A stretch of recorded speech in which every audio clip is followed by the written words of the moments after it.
I've done a lot of like deep, dark, dirty digging into healing, and I'm now integrating it, and I'm now living my life based on what I've healed and based on what I've learned. One of the dangers of this self-development culture that we find ourselves in, it's amazing, it's fascinating, it's important, it's revolutionary. There feels like there is kind of like this raising of our general awareness of who we are and where we've been and generational trauma and all of this stuff. And that's powerful, but it's not an identity.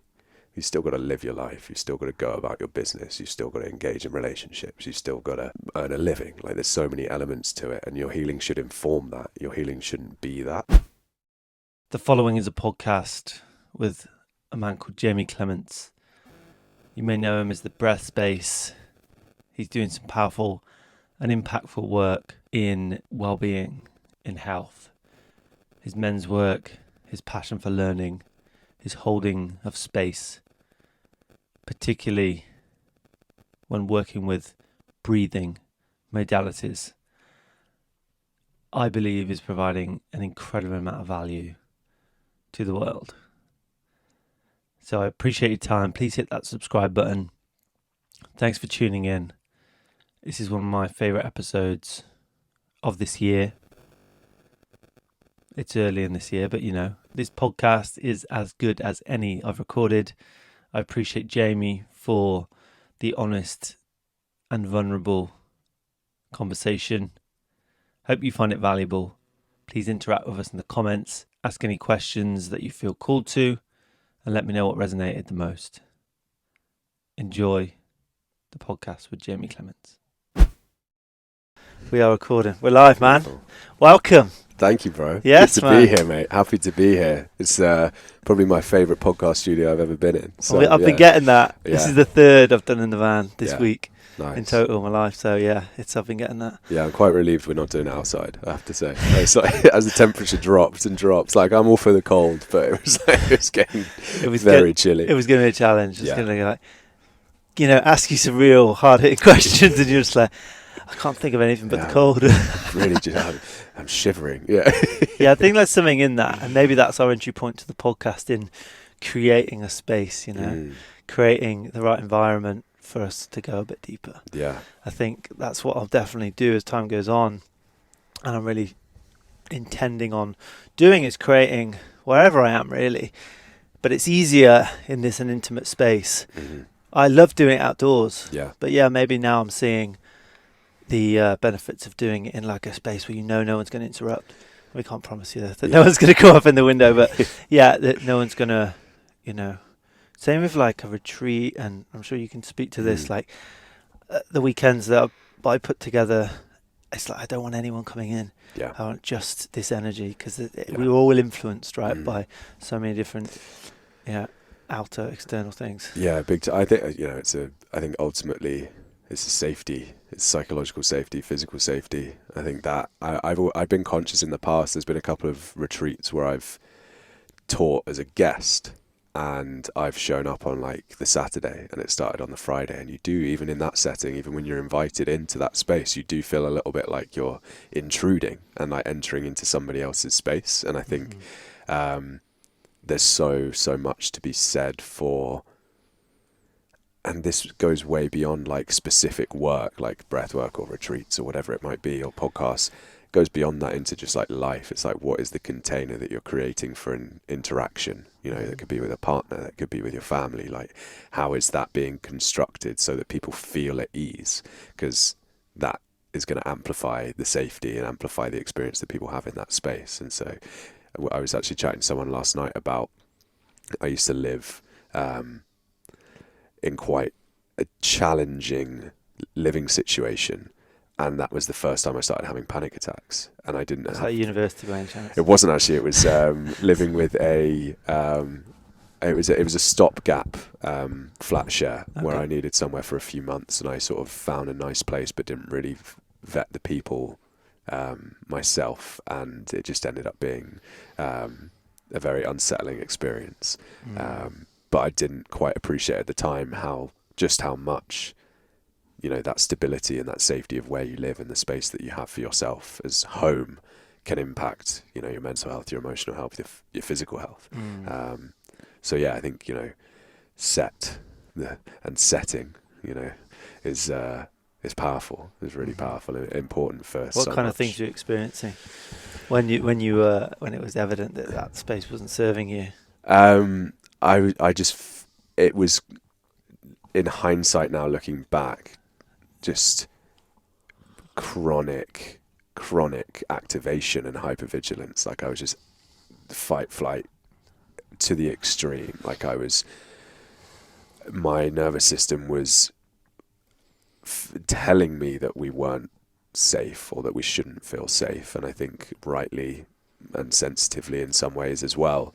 And as a result, life just started appearing as more dangerous and less safe outside of that as well. I think it was just that kind of, my anxiety was way up. This was kind of right in the peak of my challenges with anxiety as well, and it just kind of all came together as a bit of a perfect storm. You know, I was having challenges in a relationship, I was having challenges with where I lived, I was having challenges at work, I was already having challenges with anxiety, and so everything just kind of leveled up and went up and up and up to sort of breaking point at the end of the day. Yeah. When was that breaking point? That breaking point was probably the main one was when I was 24, so 5 years ago. I was 24 going into 25. That was when I knew I needed help, but still wasn't able to bring myself to ask for help. And it was actually my mum that I was talking to. She was probably the only person I was really open with about it at the time, and she, being a mother and being, you know, an incredible support to me, kind of took it on herself to say, right, well, do you want me to book you a therapy appointment? And I went, yeah, whatever. Like, even to that point, I wasn't even grateful. I was just like, yeah, do what you want to do. And that was what started kind of that whole process for me. What do you think would have happened if your mum hadn't have taken that? I almost don't want to think about it. You know, and because we're on a podcast, I will talk about it. But I'd never say I got to the point where I was kind of actively suicidal, but I have battled suicidal ideation on and off kind of throughout my life, not for a number of years, thankfully, but especially around that time, kind of just thoughts of, you know, this is too much to bear. Like, is there another way? Is there a way out? So yeah, I do wonder how, and I think the human spirit is an incredibly resilient thing. So I like to think I would have found a way through. We adapt as well. Exactly. But that can work in our favour. I think that's what we kind of started talking about. Like, you adapted so well in that environment. It's sometimes hard to become aware of like what isn't serving you. Yeah, because you get so good at coping, or. Yeah, 100%. I think so, I see that in so many people that I work with as well, is that we, as society as a whole, we kind of have adapted to this intensity and this pace of life and this stress that is just all around us, and everything is upregulating us and pushing us and pushing us and pushing us into stress. And that's almost created like a new normal in terms of what we believe being a kind of baseline is. And actually our baseline for most of us is above where it should be, to be in kind of a healthy and a flexible space within your mind and your body. So yeah, I do think we're very adept at adapting. And yeah, I like to think that I would have found a way through that period regardless. But I'm very, very fortunate that, you know, I had that support around me, and that I was able to kind of be pushed into getting help, because that was, I guess, the start of, you know, it's the start of an interesting new chapter, and like a big shift for me. So yeah. Fascinating. Thanks for sharing, man. It's I imagine it gives you a very unique perspective and empathy for people, you know, holding space like you do. Like, having gone through something like that, it's almost, if you haven't, how is it even possible to relate? For sure. I think... so is there gratitude there now? A huge amount of gratitude. I think is something I speak about quite a lot with friends of mine, is I wouldn't change it, but I would never want to go through it again. So it's like everything I've learned, everything I've been through, everything that has led me to here, everything that's made me who I am today, thank you, but I don't want to go there again.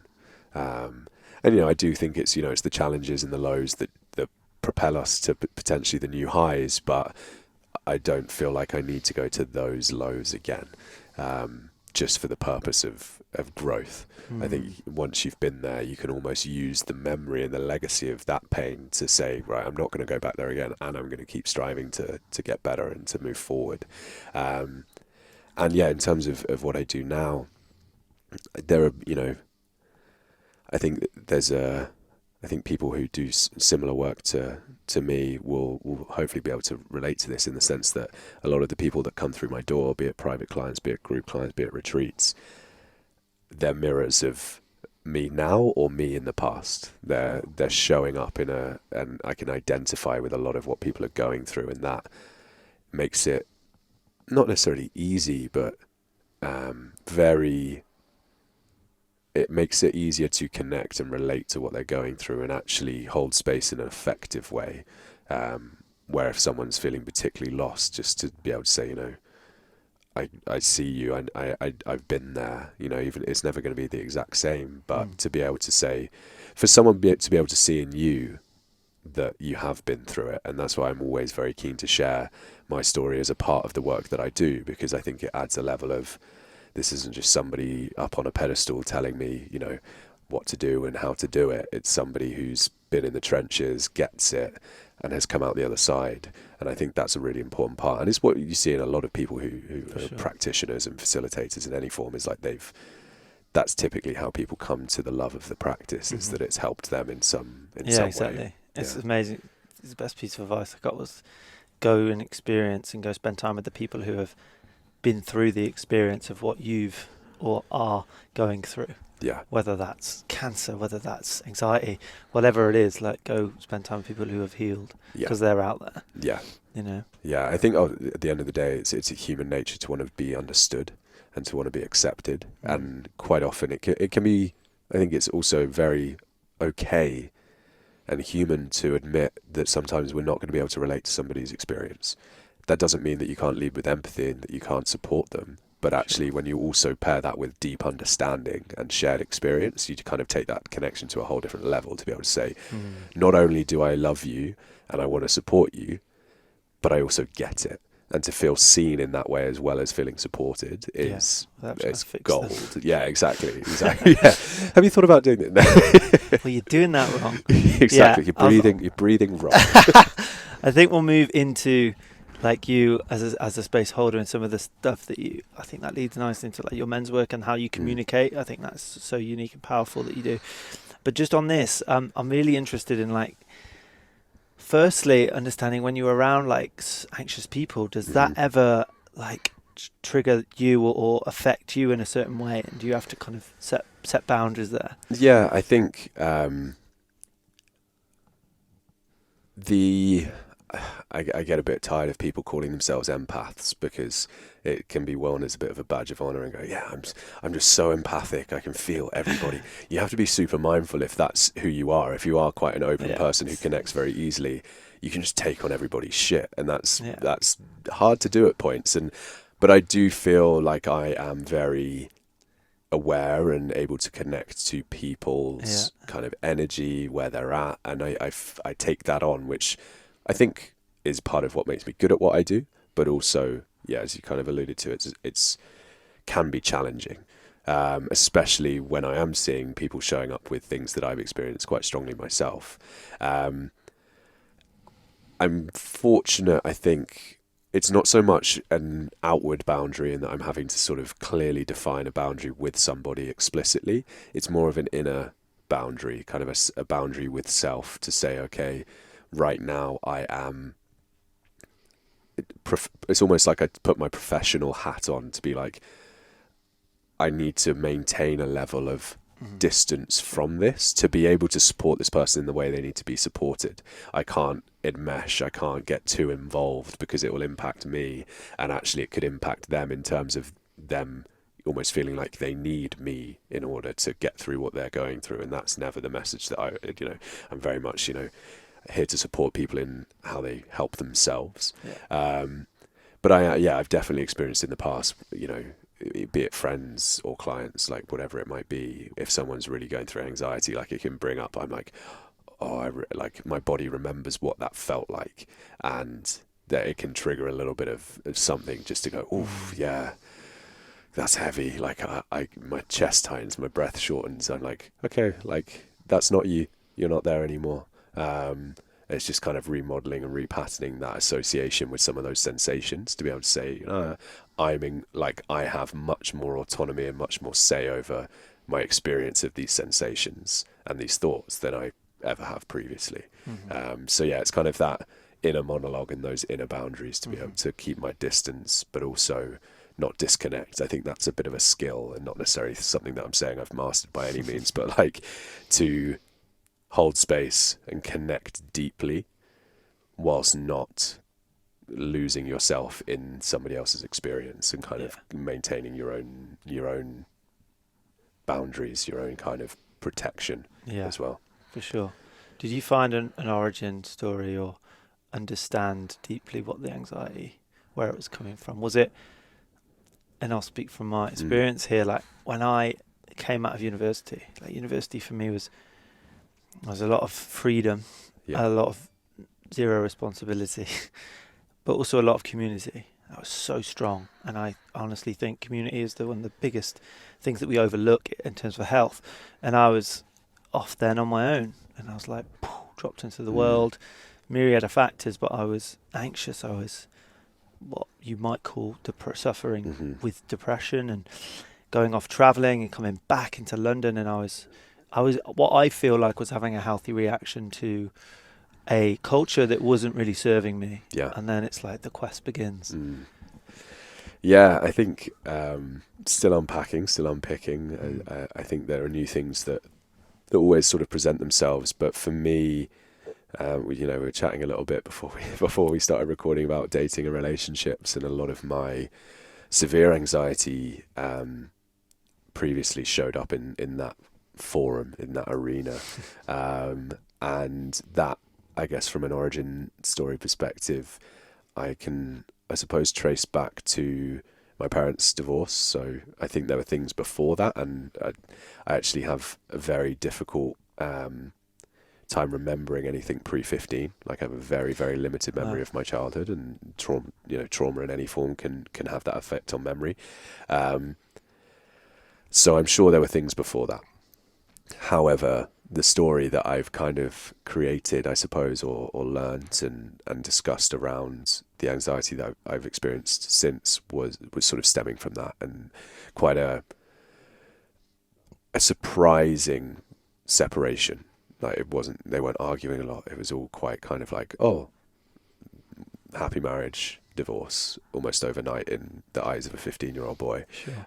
And that created a lot of issues for me around trust, around my beliefs around relationships, my beliefs around the longevity of a relationship, around whether happy relationships were even possible. And so that then started showing up in terms of abandonment anxiety, anxious attachment. And that, coupled with a few different bits and pieces, being quite I'd say I was quite like a cautious child, like an anxious child. So always sort of very polite, trying to say the right thing, trying to sort of conform and sort of be good. And I think that amplifies anxiety as well, because you're a little bit codependent. You're a little bit worried about what everybody thinks. You're a little bit worried about saying the right thing.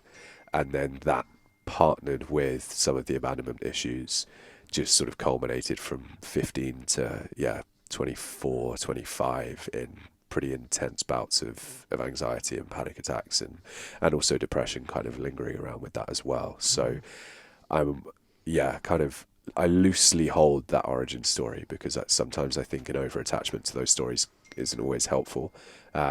And I'm very willing for that story to change and new things to sort of present themselves. But yeah, that's kind of a bit of a background to it. Absolutely. Therapy, was that the thing that really helped you move forward in the right direction, and grow and learn and send you on a path of more, Yeah, I think it was the starting point. And I think for a lot of people, that's where we begin, because it's probably the most offered, solution or suggestion with mental health challenges. And going from purely suffering to then sort of having a level of awareness around your suffering is just like a natural first step, I think. And so that for me, I tried a few different therapists with kind of limited success, and then landed in a therapist room and was with that therapist for about a year and a half, kind of weekly, bi-weekly. And that really was kind of almost like the base level that allowed me to go and try other modalities, other things, and really almost give myself the will to help myself. I think that was the main thing, was actually being heard, finding a level of safety in somebody to have those conversations with, a level of impartiality, and just like an understanding and awareness, and probably an acceptance that there wasn't anything wrong with me. I think that was something that took me quite a while to get my head around, was this idea, I'm not just malfunctioning. There's reasons for this. There are kind of, different more context. Exactly, the context, and you can really the get awareness. into like an isolation. Yeah. Feeling and adopting certain labels and really like trying to work from that place is somewhat challenging, because then you just identify with something and then you think it's, and then you start really identifying with the thing that, okay, this is me, this is who I am, and that's it forever. Yeah. And then that's been I'd say an ongoing challenge, I think, especially around some of this stuff around the anxiety in relationships, is almost, and I think this is potentially a pitfall, for all the good that therapy does. A potential pitfall is that we get very good at attaching labels to ourselves around, I've got this, or I'm anxiously attached. And people love attaching onto attachment styles, ironically. Like, I'm an empath, anxiously attached. A lot of labels, and those are incredibly helpful to set context, to know, to almost understand the tools that can be used to assist you in some of the healing around those things. But we can also start wearing them as like badges, and we can become overly attached to them. And attached to being attached. And sort of, I always like to talk about, like, sort of beware of the limits of your labels, because it's sort of, you are self-imposing limitations that actually you have the capability through healing to sort of smash through. And so that, I think, is something that I, for a long time, probably, to an extent, I think probably somewhere a little bit unconsciously and subconsciously, I still believe that I am someone who just gets anxious in relationships. That's just kind of part of me. And it is a part of me, but it's not a permanent part of me. I strongly believe all of this stuff in some way or form at some point is movable and kind of malleable and changeable. And so, I think therapy is a very helpful starting point, but I don't think it necessarily has for some people, sure, we're all different, but I don't necessarily think it has the breadth and sort of the somatics as well to be able to take people through deeper work necessarily. I think it's a very good kind of mind-led, top-down, thought-focused, repatterning, remodeling, awareness, context-building tool. And without that, I think the rest is very difficult to do. The awareness, I think, has to be there in order for you to do the rest of the healing. But certainly for me, like therapy, I still see a therapist. I think it's an invaluable, if you have access to it, an invaluable thing to get yourself involved with. Yeah, beautiful. You said that you didn't remember too much before a certain age. Yeah. What was your first experience of breathwork, and did a lot of that come up or reappear? So I recently, probably in the last couple of years, have driven through places or walked through places that have some connection to my childhood, and I'll get things like clear as day coming through. And I'm like, the sort of the gates are opening, sort of a little crack sort of coming through, and things are sneaking their way through. For me, so my first experience of breathwork was around that same sort of time, so 24, 25, 4.5 years ago. And through those experiences, I think I didn't necessarily connect with memories specifically. That's never been really a feature of my breathwork experiences, even though I know it is for others. The most significant breathwork experience for me early on does relate to this, because it was the day I decided that I wanted to become a practitioner, or the day that I thought, quite strongly, this is something that I could see myself doing and wanting to share with others. Was I had an experience that I can only describe as sort of euphoria, bliss, joy, that I hadn't had for as long as I could capably remember. So in my mind, I always describe that as I hadn't felt joy like that since I was a kid. And as someone who had struggled with depression in various forms, anxiety, panic attacks, to feel that was a reaffirmation of the fact that that was possible. And it was almost like a light bulb going, you can feel this, you deserve to feel this is possible. And there's a great quote that I always attach to that, which is, I believe, Zora Neale Hurston, who said, you have to go there to know there. And that for me is like the most beautifully simple quote, but like you have to experience it to know it exists. And it's this idea of like knowledge by acquaintance rather than knowledge by description. So with altered states of consciousness, be that a breathwork, be that psychedelics, whatever it might be, that gives you knowledge by acquaintance because it's a very real experience. You're kind of being plonked on the top of the mountain rather than told about the top of the mountain. And so when you have that experience of that joy, in my case, you go, oh, that felt real. Like that was a genuinely real experience of that emotion, rather than a therapist going, it is possible to be happier. You're actually feeling it, viscerally feeling it. And so to then come back from that with that knowledge, for me was so affirming to say, okay, like there's a light there. Like I might not be there right now, but I know that it exists, and I believe that it exists. And I think that's so important when it comes to healing, is actually genuinely believing that there is a different reality possible for you as an individual. Mm-hmm. Yeah, beautiful. Similarly, feeling that they have to feel to heal, kind of, you have to go into that feeling to really heal it. Yeah. Like that's always stuck out for me. And it's like knowing what it feels like to then process. Yeah. And I think that's what a lot of these practices that I really want to spend my time doing, like whether it's dance, whether it's breathwork, whether it's getting into cold, like really like feeling based experiences. Therapy, absolutely, you're bang on it. It's a definite useful tool. And I talk to my friends in a somewhat therapeutic way. It's like, this is what we're doing right now in a way. It's a very similar environment.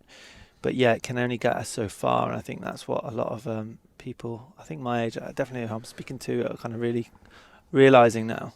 Yeah. More than ever anyway. But then again, we're in our own echo chambers, so exactly. Who the hell knows? Exactly. I have to spend time in certain places, so I'm like, that's why we need to carry on doing this. Keep having the conversations, keep fighting the fight. I think so like that process of just sort of getting out of your head into your body is incredibly healing. We're so head driven and led. Of our own making, and it's just like, okay, how can I switch this off for a bit? What tools do I have at my disposal to actually find flow, to find focus, to find that moment of quietness within kind of that internal chatter. Yeah, I feel you're incredibly well read in the encounters that we've had together. Talk to me about your passion and your yearning to learn. Like, is that always has been there? For me, it was like university. I was around people who felt somewhat a passion for learning, understanding that it's like it's a really important thing to do, and that just created the space for me to just lean into it more.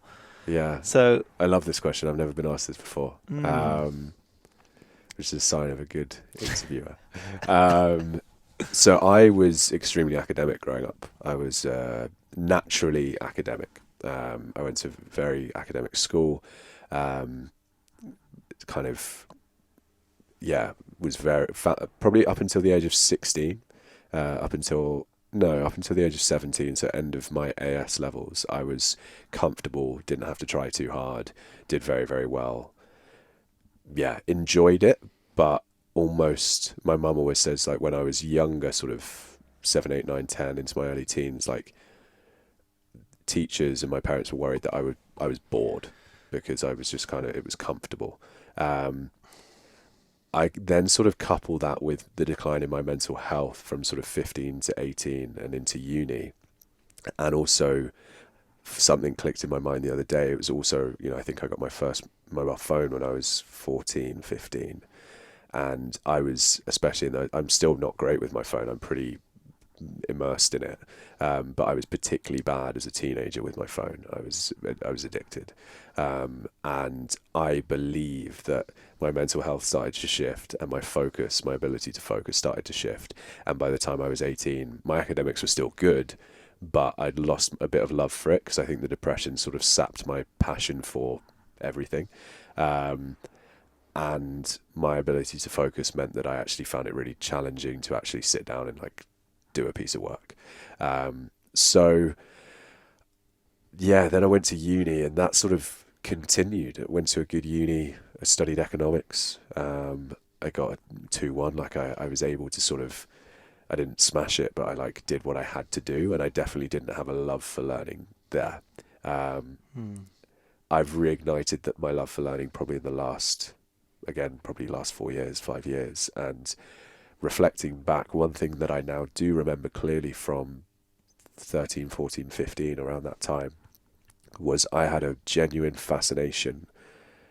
It reminds me of me now. I had a genuine fascination with human behavior, with psychology, with why people do what they do, why I like almost looking at myself as okay, why am I doing this? Why do I feel this? Why am I so weird? Why am I doing all of these questions? And I remember, it's funny, I have mates now that take the piss out of me for constantly talking in quotes, and I have a bank of quotes in my mind. I used to have a literal book of quotes that I would write when I'd see them when I was 13, 14, and I have no idea where it is, and I'd love to find it. But I used to love, psychology, philosophy, and the nature of human existence, and I lost total touch with that completely. Had no connection with it for 10 plus years, and then refound it, and I'm oh, this is new.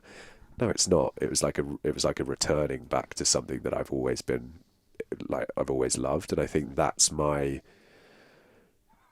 my fascination with learning comes from. I cannot, and this is where I struggled in my corporate jobs as well, I can't sell something, I can't learn about something that I don't believe in or care about, and find genuinely interesting. Can sell things.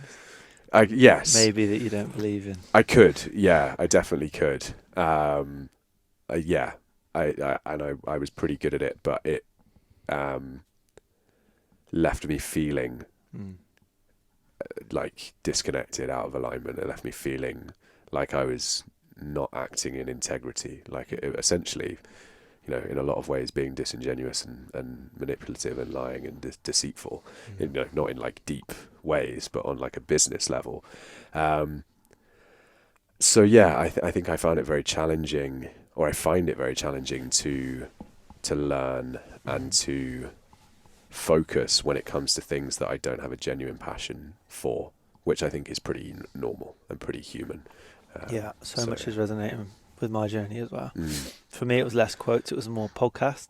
I was addicted to learning through podcasts because it's a passive. I didn't have to do too much, and I was just listening to the same one that would resonate. But it was all about what it means to be human, where we've come from, evolution, and understanding why we are the way we are today. And just it really was set me on a trajectory about 10 years ago. But I'd go into a social situation and I'd somewhat gain something from a podcast. Yeah. And then I'd go in and I'd reframe it in a way. Yeah. And I used to do this on Instagram as well. And I was thinking about it the other day.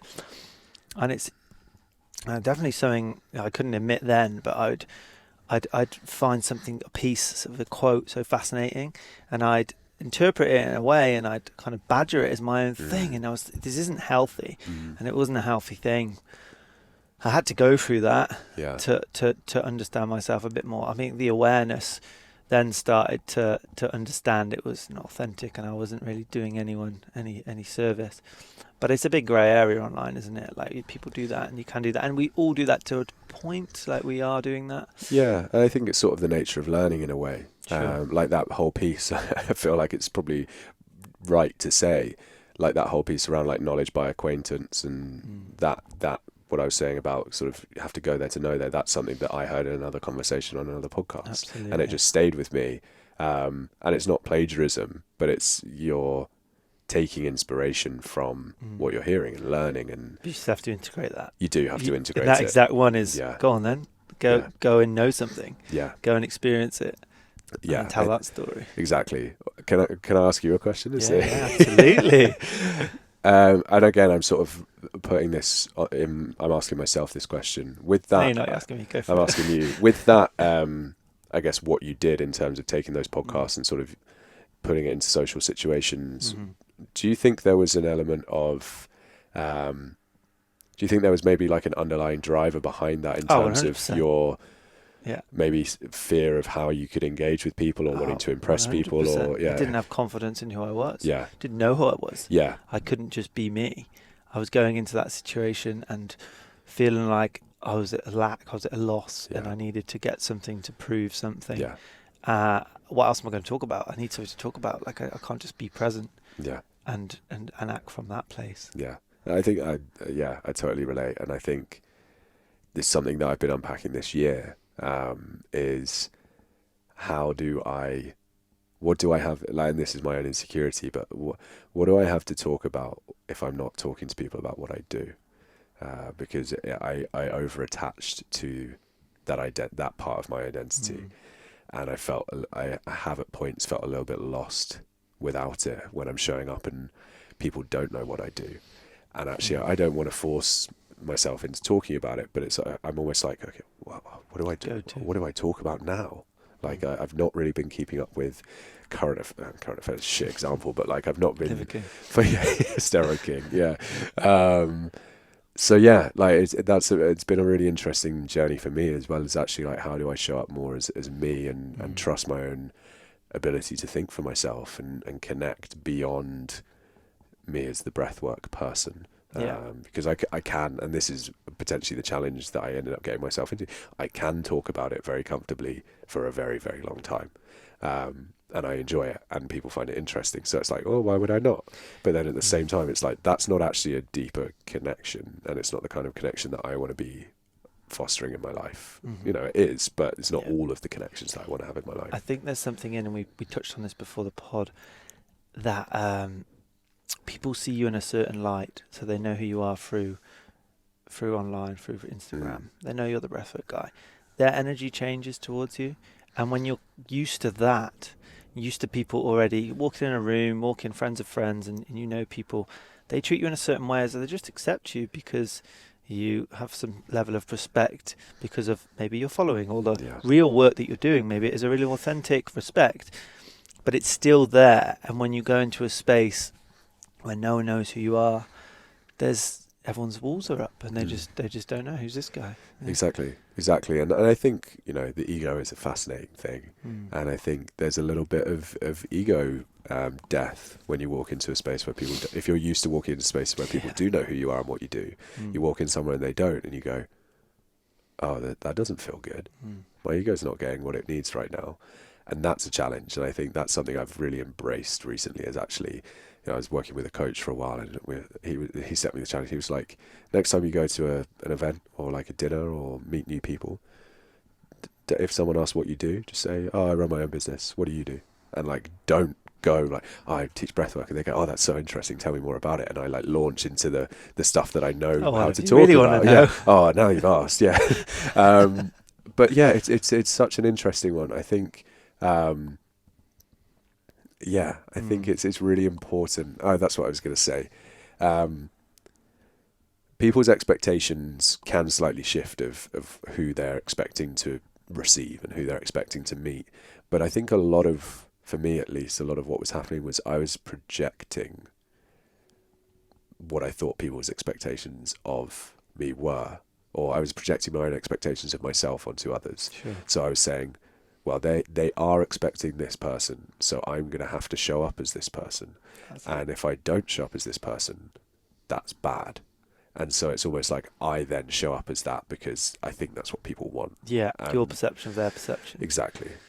And so that, I think, is something that I've had to step away from, is actually like, sometimes I'm just going to show up as me. And that might clash with some people's expectations. Like I was at dinner with some friends a couple of weeks back, and I made quite a dark joke, and someone sort of turned to me and they were like, that's a bit off brand. And I was like, I actually just was like, and kind of carried on, because I didn't want to bite on it, because I was like, no, it's not off brand, because that's me. Yeah.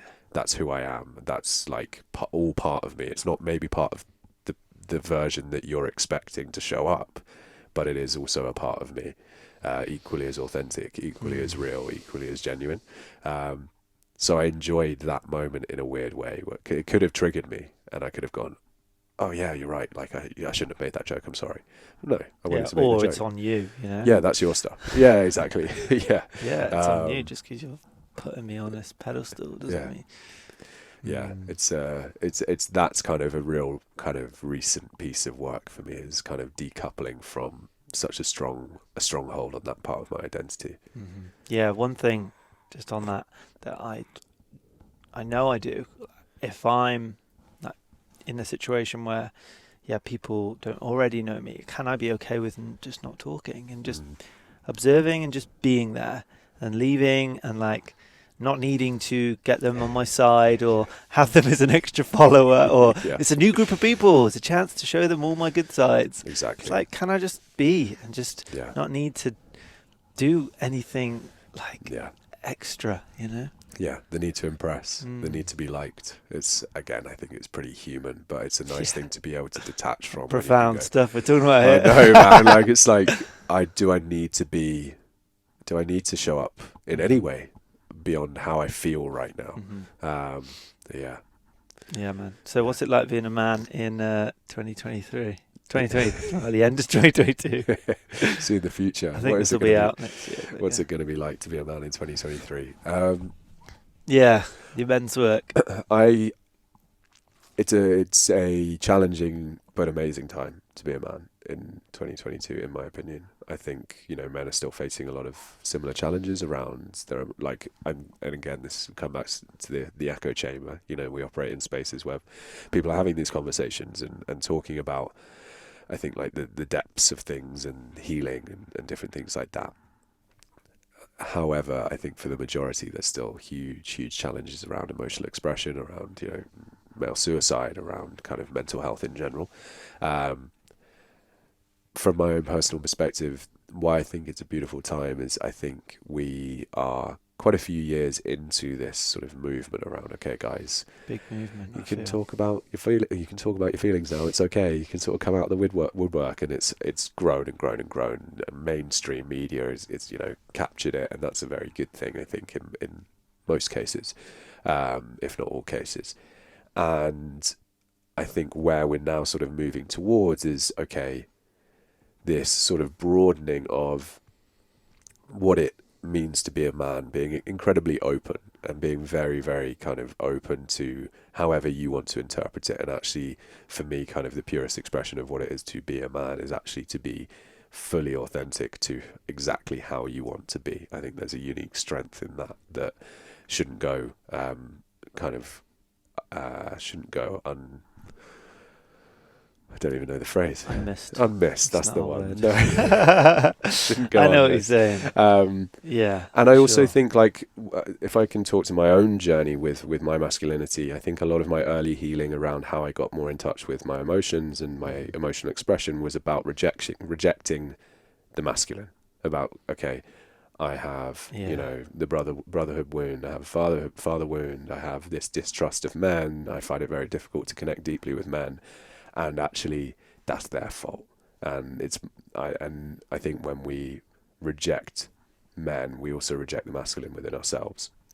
And I think that's really challenging in a lot of ways, because you can just end up very much in your more feminine energy. And there's nothing wrong with that. And it's really important to be in tune with your feminine energy. But I think it's all about this balance. And actually, for me, I went super deep into my feelings to the point where I almost found it quite difficult to hold space for myself. And I was looking for people to hold space for me, and I was looking to be held a lot and held a lot and held a lot. And I've had to sort of come out the other side and really tap back into like, okay, I know I can go there now. I know I can surrender. I know I can receive. I know I can ask for help. But that shouldn't be the default. I should be able to support myself. I should be able to look after myself to the point where I feel like I need support. And I think that's the tricky balance to strike is, can I not go into kind of over stoicism again and not kind of fall back in some of the old patterns, whilst also knowing that I do want to be able to hold that space for myself, to self-soothe, to look after myself and look after the people around me and keep them safe, whilst also knowing that there will be times where I will need support and I will need help, and there's no shame in that.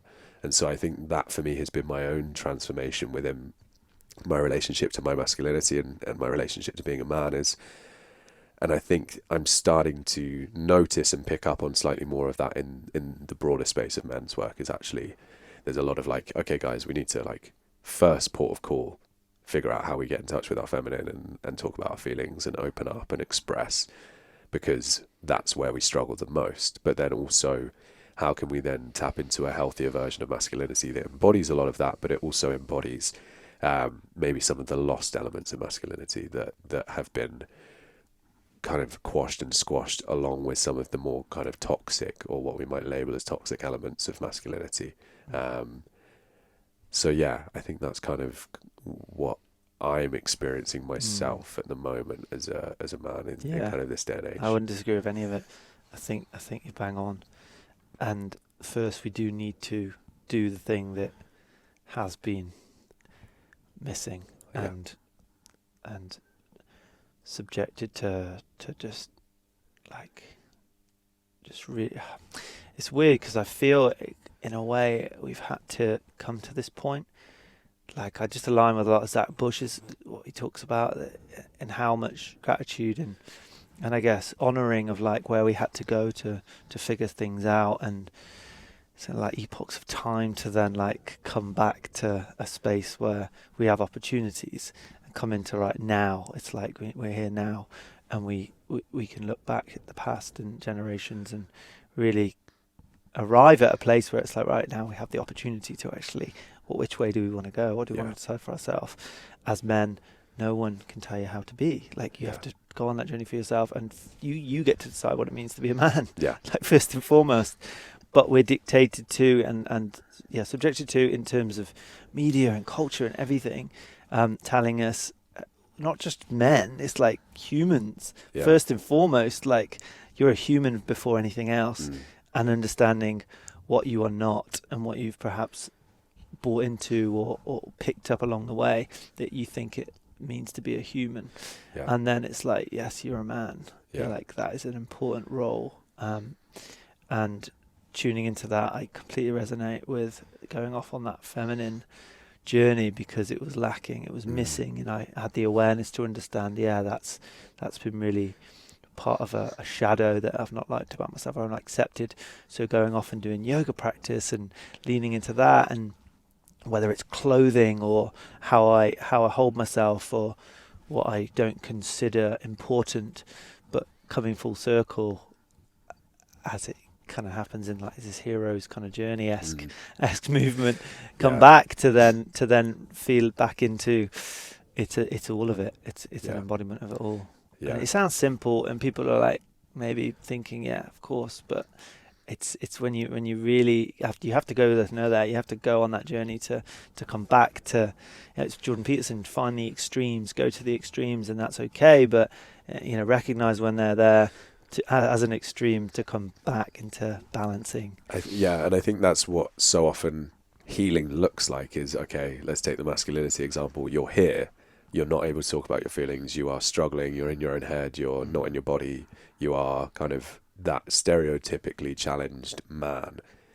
And then often the healing is, right, I'm going to go all the way to the other end of the spectrum, I'm going to lean so deeply into that side of me that you can almost get stuck there. And it's like, okay, you need to know this bit, you need to know this bit so that you can come to this bit. And it's about the integration of both sides. And I think there's, we talk about the masculine and feminine in terms of these energies, but I don't think there's anything more embodied from a masculine perspective than being whoever and however you want to show up as a man. I think we have, these media projections, these cultural projections, even within, I think to an extent within the men's workspace of, be whatever you want, but more often than not, it looks like this. It's like, no, you're missing the point. It's as an individual, what does that look like for you?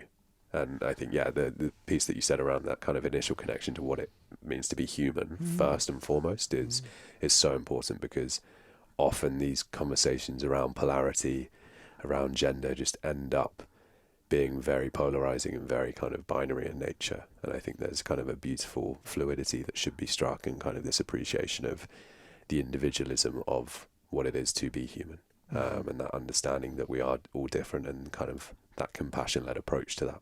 Yeah, absolutely. Do you sometimes battle with the energy around masculine and feminine? Or is it for you like an open book, and it's a lot of interpretation, and it's a framework to really just navigate life? Yeah, I think it's easy to get tied up in it and wrapped up in it and being like, oh, I'm so in my masculine today, or I'm so in my feminine today. I just thought I knew what it was, and then like certain questions, and I'm like, I don't know. Yeah, I think it's a guiding framework. I think having an understanding of it and being able to notice where you fall naturally at any point in time is, I would say, okay, I am biologically male, fine. But based on, and I think this is the first important distinction if people have no idea what we're talking about, it's like masculine isn't relating to male and feminism isn't relating to female. This is yin and yang. It's maybe an even easier way to look at it. It's like we all embody these two energies, these two parts, these two sides, and you will naturally fall somewhere. I'd say probably for me as an individual, my natural tendency is to be maybe slightly more slanted towards feminine energy. I think I'm softer, I'm kind of more open naturally. And that could be for a whole number of reasons, nature, nurture, whatever. But you can also learn and feel into how you can move between different realms, different energies. And I think that's really fascinating and interesting, but not getting so wrapped up in it. And again, it's like the limitations of your labels. It's like know the limits of language as well. It's like there's only so much that language can explain. And if you're there kind of in a conversation with your partner and you're sort of lost in thinking like, oh, I'm too in my feminine energy right now, you're not there. You're not present. You're lost in, the book you read. You're lost in the podcast that you listen to. Like real life happens and you will miss it if you are thinking about frameworks. And so I think that education piece and that learning piece is so key, but actually then being able to live it. And I think this is the same thing with all healing. It's something I've gone through myself. It's like healing is great, but healing is a life. You kind of heal and then you live, and then you might do a bit more healing, and it might kind of blur as well. But actually, and it's kind of where I feel like I'm at now, is I've done a lot of like deep, dark, dirty digging into healing, and I'm now integrating it, and I'm now living my life based on what I've healed and based on what I've learned. And that is one of the dangers of this self-development culture that we find ourselves in. It's amazing, it's fascinating, it's important, it's revolutionary in a lot of ways. This like leveling up of people's general, and again, bit of echo chamber because of people, people we know and people we speak to, but there feels like there is kind of like this raising of our general awareness of who we are and where we've been, and generational trauma and all of this stuff. And that's powerful, but it's not an identity. You've still got to live your life. You've still got to go about your business. You've still got to engage in relationships. You've still got to earn a living. Like there's so many elements to it, and your healing should inform that. Your healing shouldn't be that. And I think I've fallen into that trap before. And so I think all of these frameworks are incredibly helpful.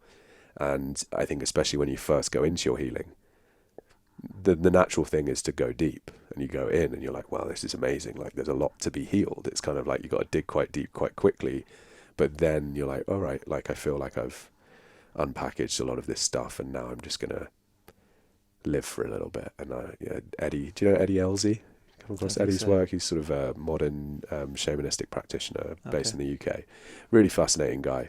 And he put out a great video a couple of months back that really resonated with me, that said a lot of things, but the line that stuck was, there will come a point in time where you have to say that you're healed enough for now, because you can just get addicted to that nature of healing. It becomes another part of your identity and It brings me on what you to do. my question. Yeah. Do you think it is possible to heal? Or is there always a scar there?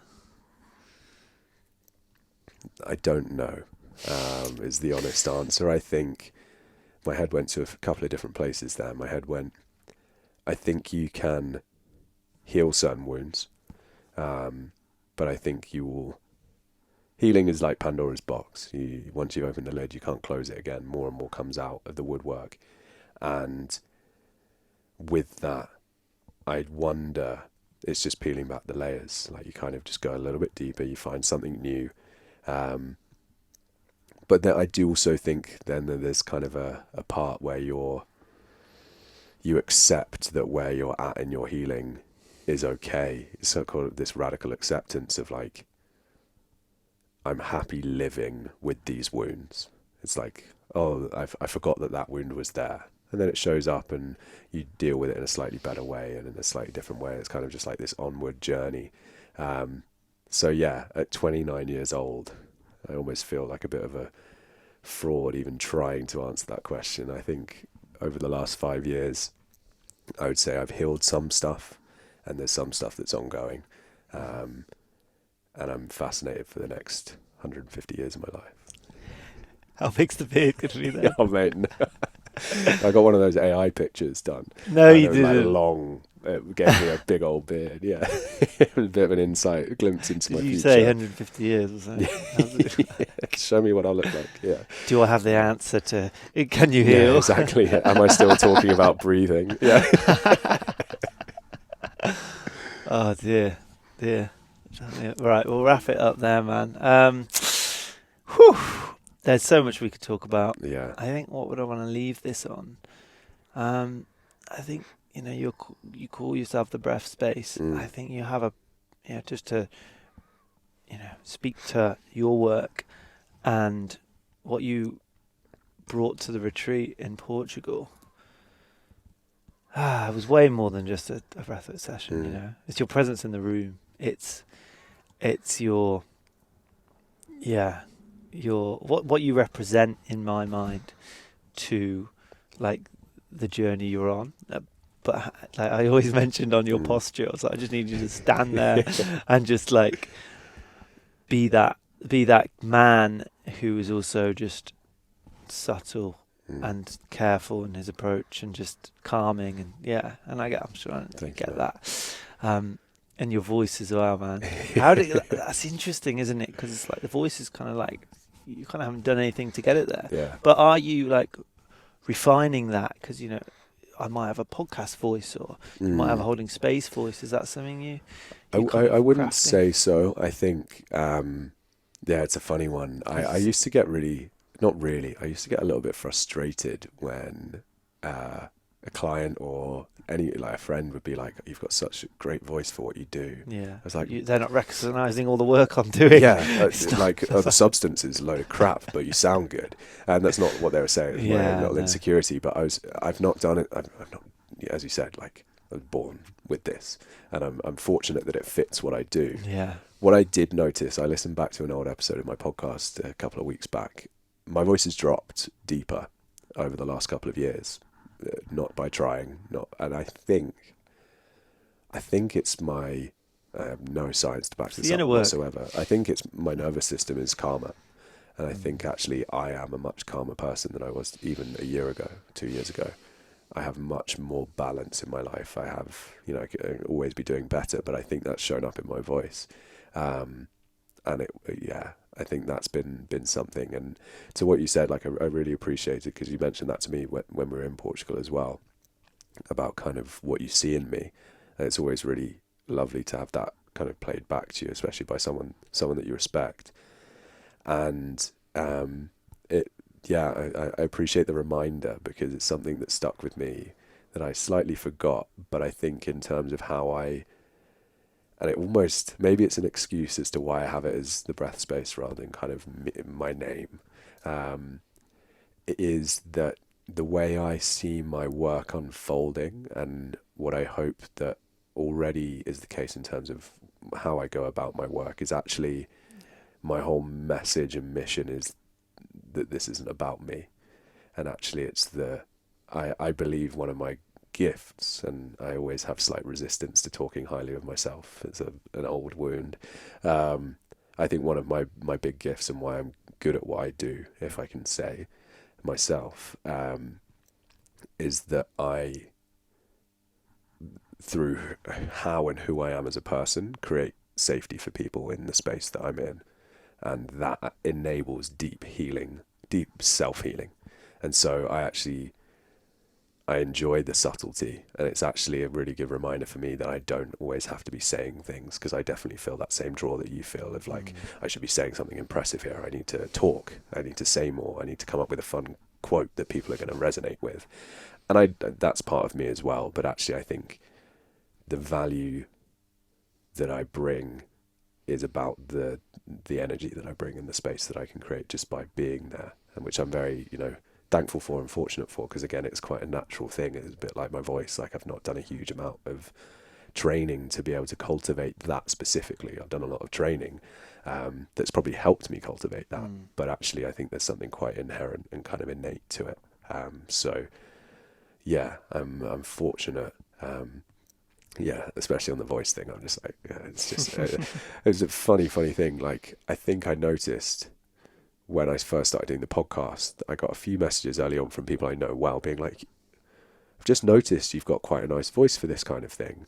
And I was like, that happened to me.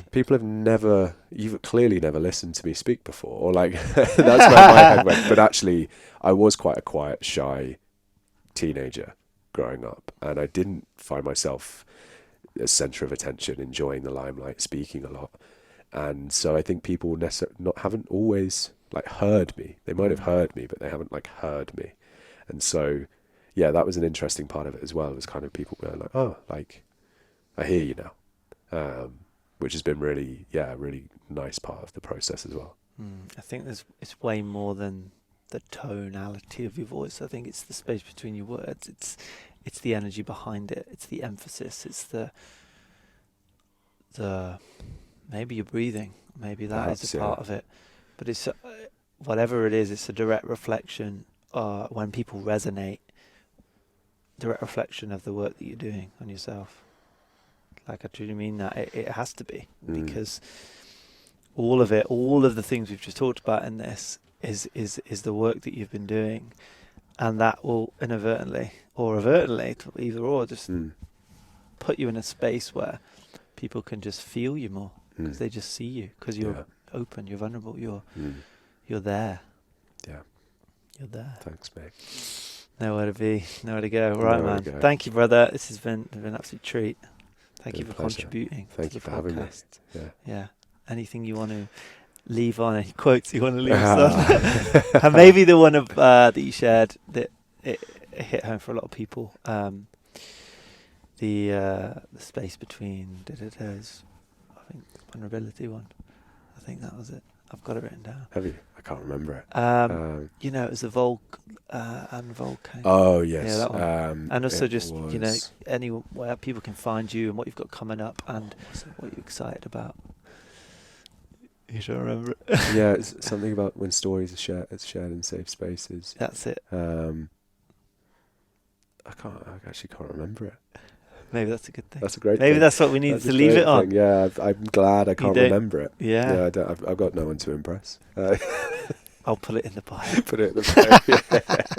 Yeah, I think that's all there is to be said. And where can people find you? Where's the best place for people to connect with you and reach out? Yeah, Instagram is probably the best place, at the _breath_space.